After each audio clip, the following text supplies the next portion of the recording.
Watch as we move a mile of snowdrifts with our skid steer and blower after getting snowed in early this February. Even without any appreciable snowfall for several days, the wind can move loads of snow and drifts can pile up quick. We know it's time to clear some snow when our truck gets stuck in the driveway.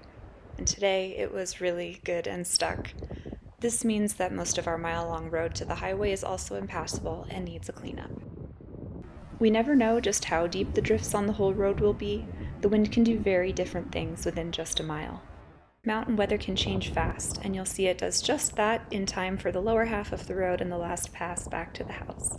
And yes, that is me behind the camera during this blizzard portion, braving those elements to bring you this footage. Hope you appreciate it. We have a Cat 287C track steer with an 85 by 36 inch hydraulic blower. It gets the job done, so here we go.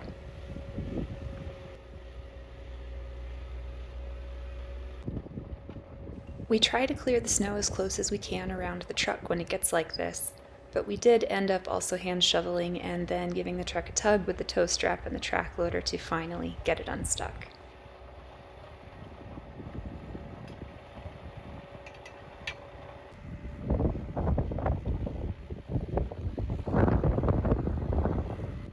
These sunny, windy days make for the most dramatic snow blowing.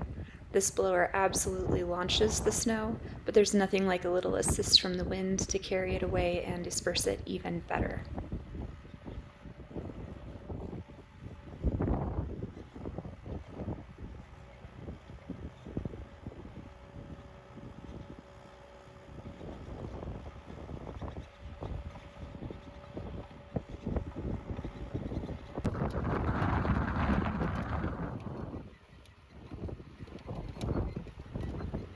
Once we get through the drift on the corner at the end of our driveway, the work can go a little faster on a fairly flat, even section of the road.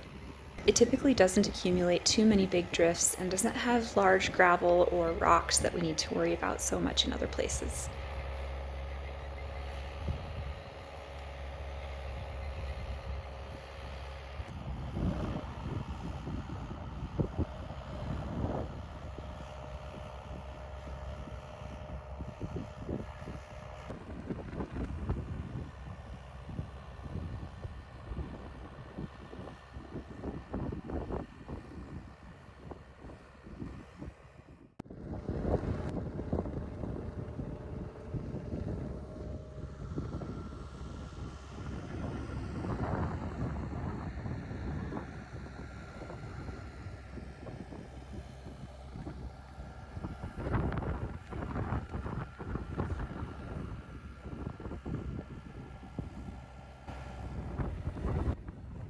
The next big drift comes at corner number 2, where a bit of a hill upwind of it creates the same effect as a snow fence, dropping feet of snow right at a three-way intersection in our neighborhood. This section is tricky because of the slope of the road and the curve. If we don't clean it up well, you can still get stuck pretty easy trying to make that corner, even with all-wheel drive.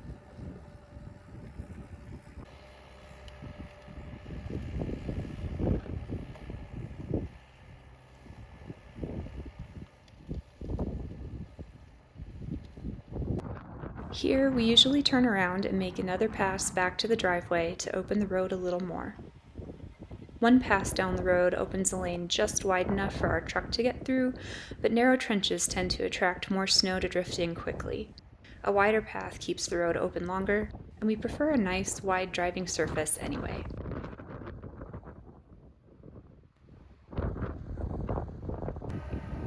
We make a few more passes around the driveway while we're back at the house.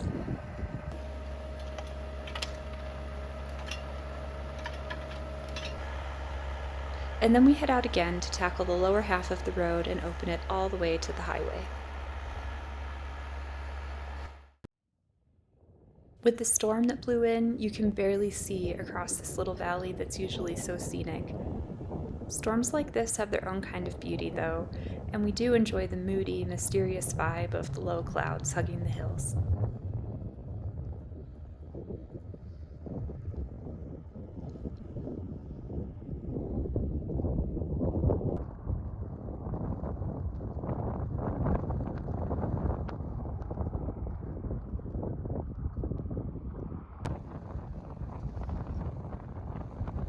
The last section of the road gets the biggest drifts. We installed several rows of snow fence upwind from it, which help, but we still deal with drifting of 4 to 5 feet high and 50 to 60 feet long pretty regularly. It would be impossible to open the road without the heavy machinery that we have. It would be snowmobile and snowcat access only otherwise. We keep a tally as a kind of running joke with some of the neighbors who visit in the winter here. It's who gets high-centered the most at this drift. As you can see, the depth of the snow can be deceiving, and every once in a while someone tries to barrel through and gets stuck.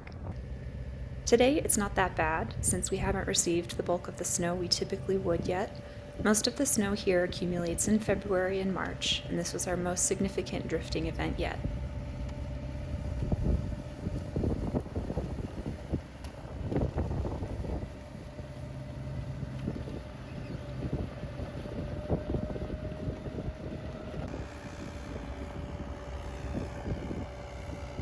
Living in this environment isn't for the faint of heart or the unprepared.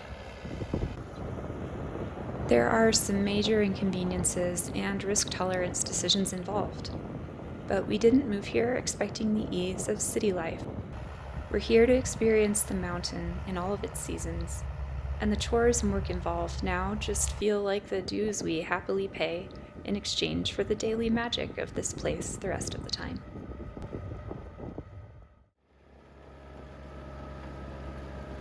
By the time we got back to the house, it was snowing so hard we thought all of our work today might be for nothing.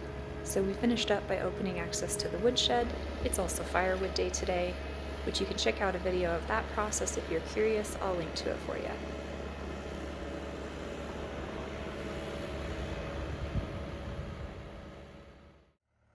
But then the storm moved on about as fast as it arrived, and we called it a day.